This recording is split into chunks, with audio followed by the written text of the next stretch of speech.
Привет, мои дорогие! Сегодня интересные новости. Рекомендую всем посмотреть до конца. Ну, у нас новости без миндичей, без вот этих миндичгейтов, воровство, потому что это воровство, я не знаю, почему такое ощущение, что это первый раз в Украине, и, знаете, на манеже все те же. Но, как и другие аналитики замечают, что это сделано специально для того, чтобы отвлечь от фронта. Дорогие мои, поехали!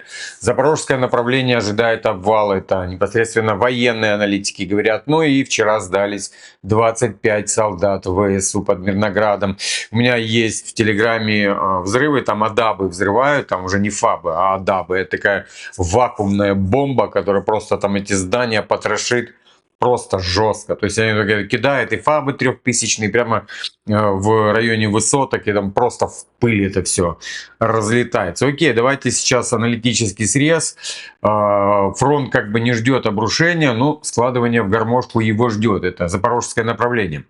Если смотреть трезво и без эмоций, линия на Днепропетровском направлении действительно выглядит как слабое звено.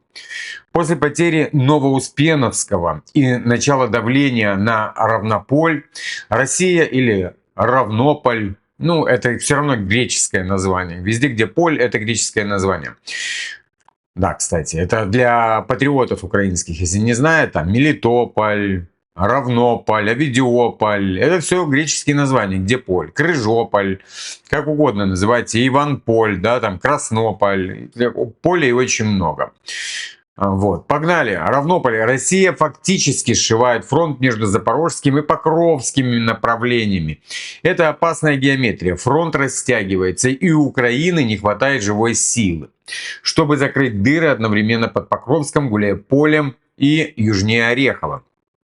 Что критично сейчас? Потеря Равнополя создаст угрозу охвата Гуляйполя с востока и выхода к тылам украинской группировки, которая еще держит Орехов.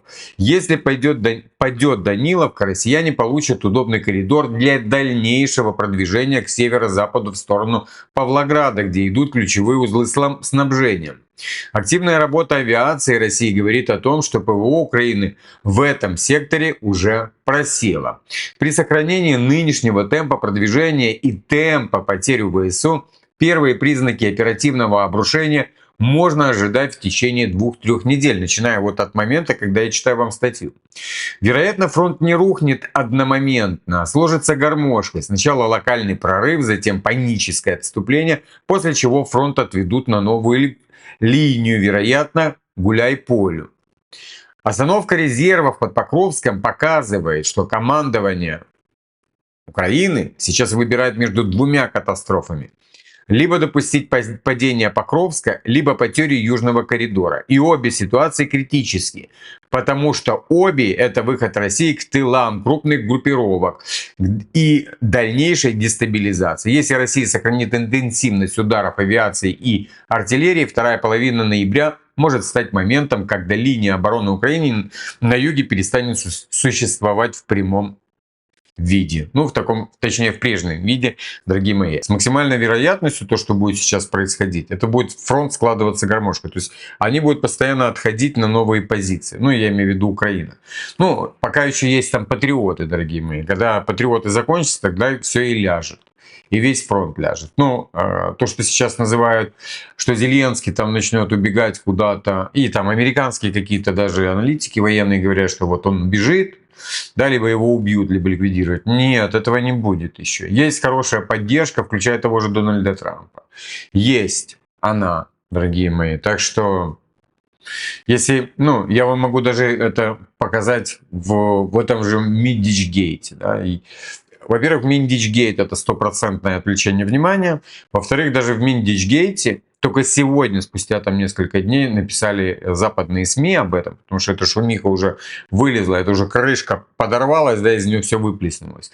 Второе, Европейский Союз сказал, что он не вмешивается в украинские всякие там судебные решения или вот такие вот вещи всякие, да, которые происходят антикоррупционные. Ну, то есть, типа, мы закрываем глаза и ничего не видим. Поэтому у него достаточно еще поддержка. То есть, вот мы тоже слышали, что он там где-то говорит 25 миллиардов у него есть, чтобы купить у него Понимаете, у него там кроме грязи из-под ногтей ничего нет, но он вот уже размахивает Трампу 25 миллиардами, типа, перед носом, да, вот я готов у тебя там что-то купить.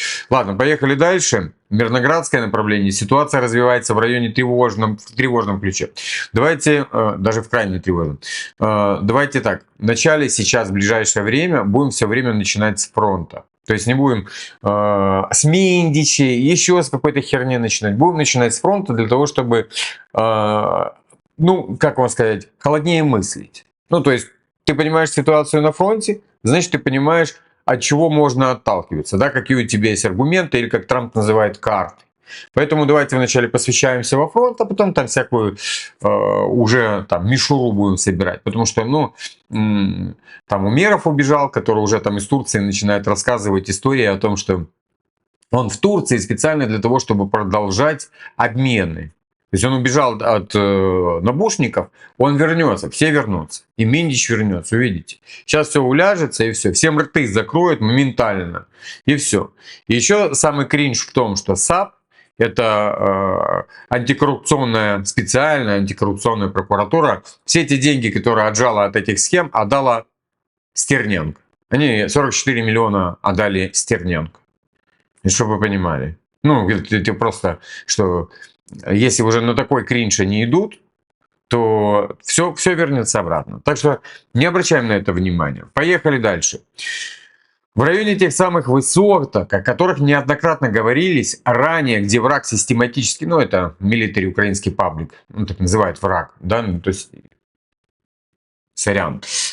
Накрывал позиции ФАБами и стирал укрепления в пыль, наши подразделения попали под очередной удар. После интенсивного бомбардирования противник начал информационно-психологическое давление. С дронов были сброшены листовки с призывом сложить оружие и сдаваться. И вот 25 ВСУшников и сдались, как раз там в Мирнограде. Бои за город продолжаются. Сейчас враг пытается двигаться к северо-востоку, а также, как и в Покровске, под Туманом получил по шее. Ну, это они там хвастались, да. Хвастался, по-моему, Мучной, он хвастался, да, сегодня, что все те, которые заезжали на мотоциклах, вы кадры видели, я показывал эти кадры, все они уже лежат мертвые с мотоциклами. Что мы все видим. Ну, это, знаете, это темник Банкова, я вам так скажу. Вот они говорят, да, что вместе с этим, ну, то есть, как и в Покровске под Туманом, получили по шее. Вместе с этим не перестают наноситься удары по плацдарму Высотки, где российская армия разбрасывает листовки и ставят геометки своего присутствия, продвижения западнее шахты 5-6 в районе городского парка. Ну вот видите, они как-то тоже пытаются держать в тонусе, потому что Банковая, наверное, скорее всего, всех контролирует. Поехали. Днепропетровское направление. Россияне продолжают продвигаться на Днепропетровском направлении после захвата Новоуспеновского. На юго-восточных окраинах Равнополя ведутся ожесточенные бои. Российские подразделения продвигаются в прилегающих лесополосах, постепенно проходя к самому селу. Россияне уже ведут подготовку к штурму. В ход они пускают артиллерию и авиацию, нанося удары по позициям украинских войск.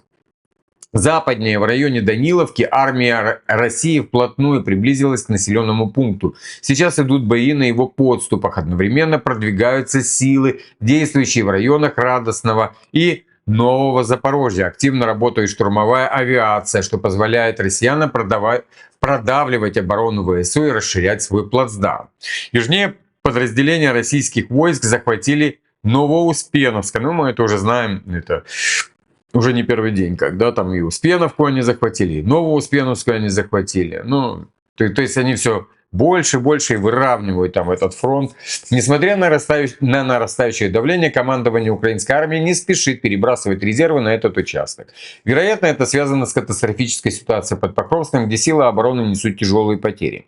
На фоне общего истощения фронта украинское командование вынуждено выбирать, какой участок спасать в первую очередь. Судя по всему, ВСУ готовится выстраивать новую линию обороны уже в районе Гуляй-Поля, пытаясь стабилизировать фронт. Ну, как вот, говорится, как в квантовом понимании, да, этого всего. Вот вероятность как раз и ведет, что все будет гармошкой. То есть раз там те там отошли, там сошли. И вот так она будет, эта гармошка, играть, пока там, не знаю, кто-то не сдастся. Ну, я имею в виду, там, Дональд Трамп пока не сдастся, или там Европа пока не сдастся, без разницы.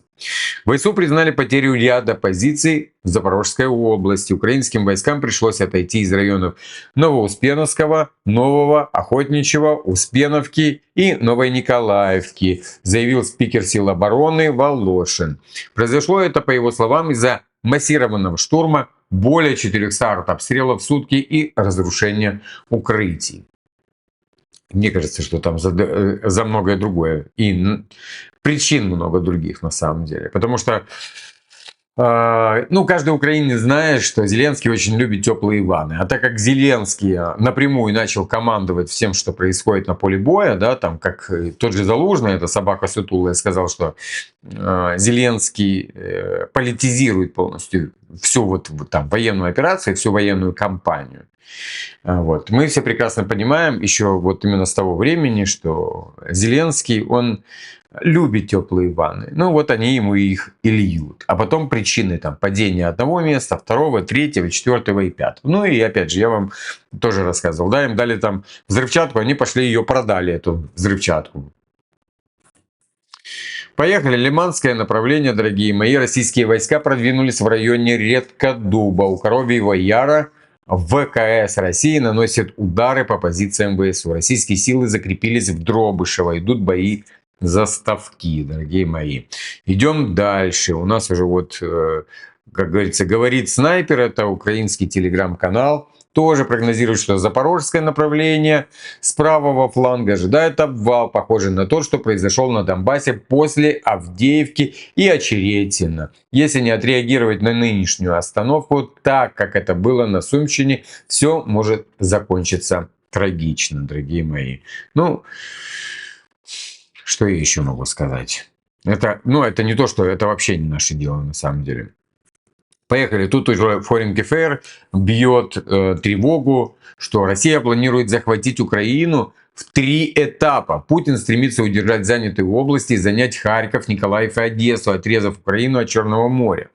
Это Foreign Affairs пишет. Второй этап – экономическое и политическое давление с угрозой нового вторжения. На третьем этапе Украина должна войти в орбиту России, как и Беларусь. И издание пишет также, что эта зима может стать решающей. Россия производит рекордное число ракет, а энергосистема Украины не справляется. Киев остается без света, отопления, работает с перебоями. Если Россия ускорит успехи, она может стремиться к принуждению Украины к подчинению в 2026 году. Но сегодня Зеленский тоже говорил о том, что они будут продолжать ежедневно бить по России. Ну, а как мы понимаем прекрасно, точнее даже как мы видим, что чем дольше Украина бьет по России, тем дольше идут отключения. То есть, начиналось с 2 часов, потом переросло в 5-6 часов, сейчас мы видим сигналы 12-16 часов. И если Зеленский будет, как он рассказывает, продолжать это делать дальше, то это будет, вы сами прекрасно понимаете, и 24 часа, а потом уже перейдет на 36, на 48, то есть в неделю дадут 8 часов электричества, и все. То есть и на этом все закончится. И то, если дадут, дорогие мои, если сами какие-нибудь не будут делать это на самом деле тяжело говорить, потому что общаясь с людьми, которые там живут сейчас в Украине, это очень тяжело, это даже не смешно. Но благо я общаюсь с адекватными, потому что неадекватные они говорят, достали эти русские и все остальное. Сами не видят, причем, знаете, там не надо делать, там не надо быть каким-то глубокоумным или глубокомыслящим аналитиком. Там нужно просто читать, чем они хвастаются. И опять же, этот же Зеленский чем хвастается. Они говорят о том, что вот они 41 подбили, станцию, не станцию, а вообще просто где вот по энергетике. 41 объект они подбили. Что ты не возьмешь, не прочитаешь это. Они же хвастаются, они же не прячут эти данные. И Россия об этом тоже не заявляет на самом деле. Они же эту статистику прилагают. И тогда это все в равной силе, когда это противодействие идет в обратную сторону. Ну вот люди не хотят там читать. Хотя же это не российские издания пишут. Это же сами украинские пишут издания. Ну, пожалуйста, зайди там в Труху или куда-нибудь еще и прочитай, что сколько раз они ударили. Там он порадуется, а когда прилетит, он начнет там кого-то обвинять. Ну вот за твою радость вот тебе той же монетой. Пожалуйста. Русские сидят без света, и ты будешь сидеть без света. Только россияне могут отодвинуться туда вглубь, ну то есть эвакуировать людей нормально, да, там. Там Львова нет. И там людям будет помогать, действительно, как свои. Они зарабатывают на них. А тут что? Побежишь туда во Львов, и тебя там обчистят. Полностью. Свои же причем. Не россияне. Так что тут интересно. Трамп сегодня тоже делал заявление, что он хочет, как у Путина, парад такой же. То есть Россия празднует парад Победы, и я хочу парад Победы. И все. Это Трамп, понимаете? Ну что там можно еще говорить? Ну вот пишут, что Волчанск вообще полностью освобожден. Полностью освобожден.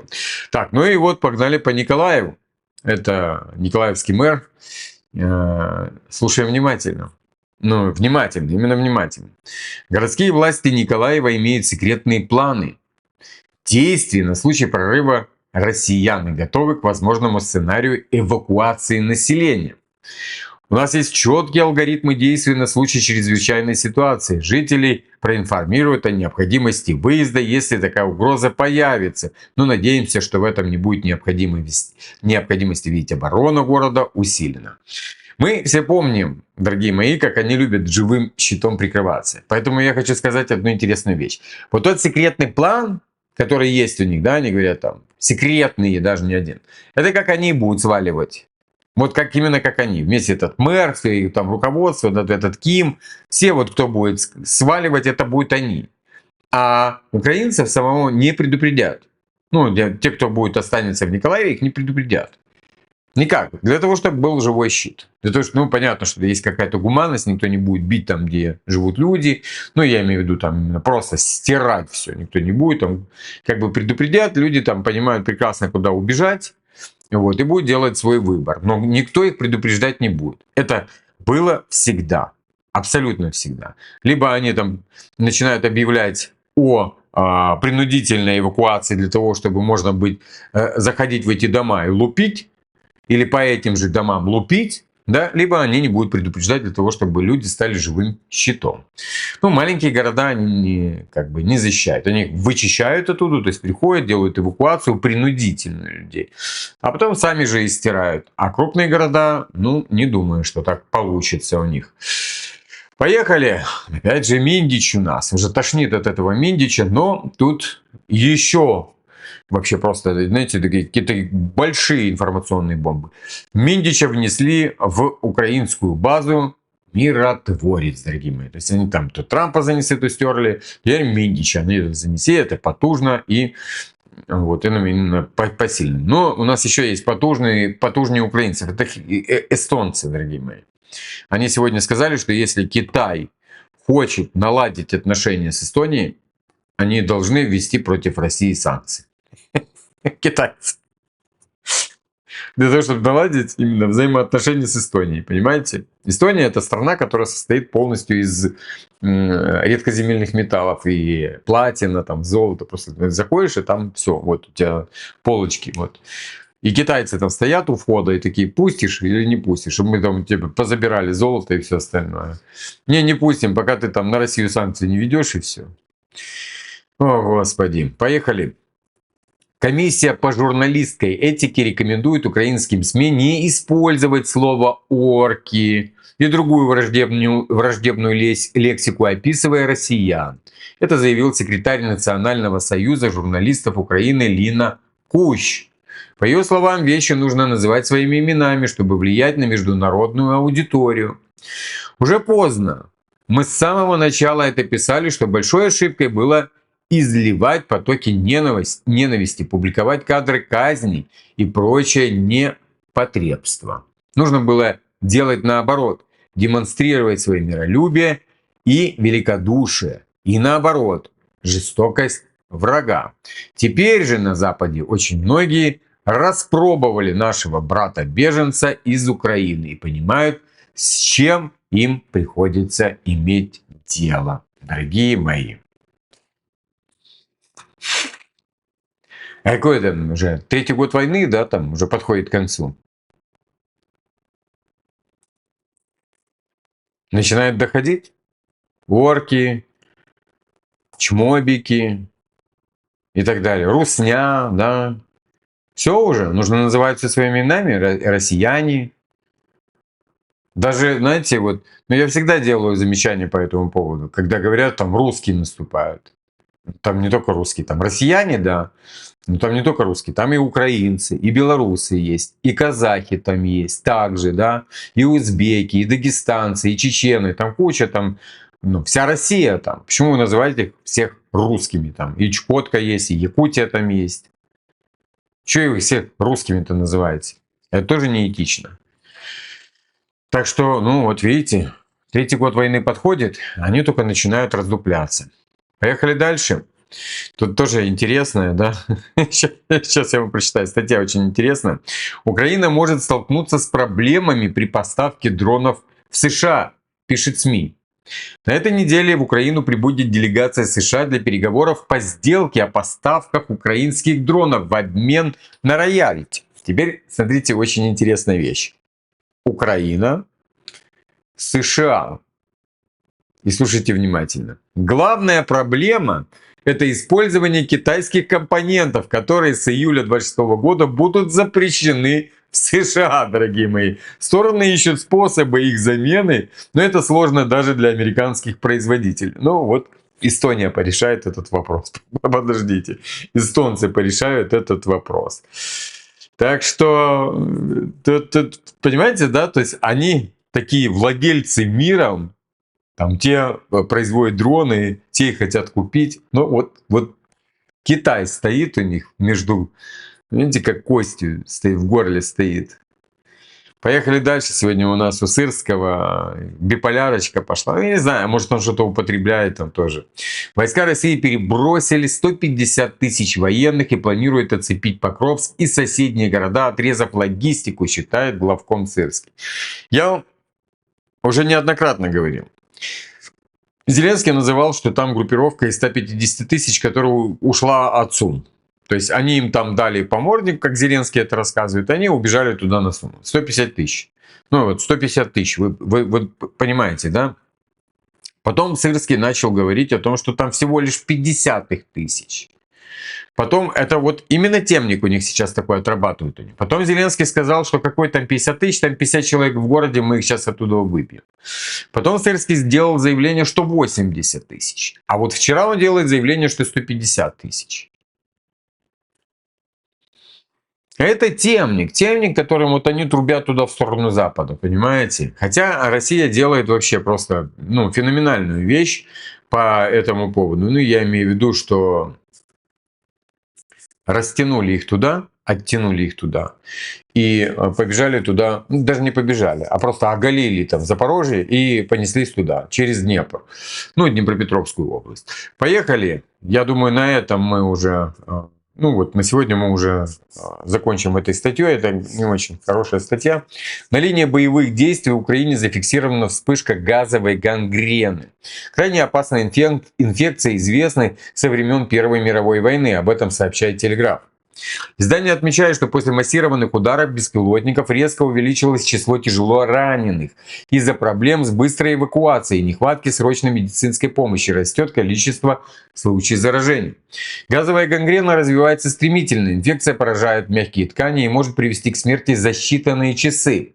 Если не провести срочную операцию, не применить интенсивную антибиотикотерапию какую-то, антибиотикотерапию какую-то.